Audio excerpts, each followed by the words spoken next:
ಕೆರೆಯ ಹೂಳಿಗೆ ಸಿಲುಕಿ ತಂದೆ ಮಗಳು ಸಾವನ್ನಪ್ಪಿರುವಂತಹ ಘಟನೆ ಚಿಕ್ಕಬಳ್ಳಾಪುರ ಜಿಲ್ಲೆ ಶಿಡ್ಲಘಟ್ಟ ತಾಲೂಕಿನ ಶೆಟ್ಟಹಳ್ಳಿ ಗ್ರಾಮದಲ್ಲಿ ನಡೆದಿದೆ.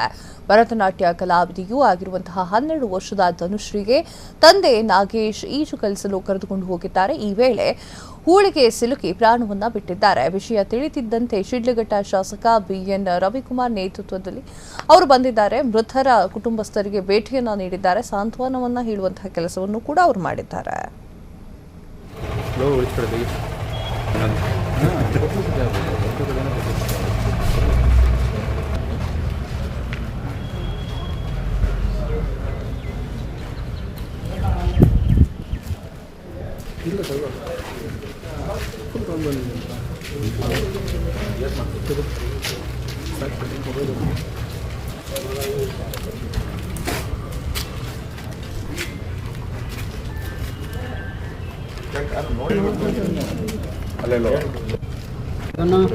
ಮಗಳು ಮಗನೇ ಹೋಗಿರೋದು.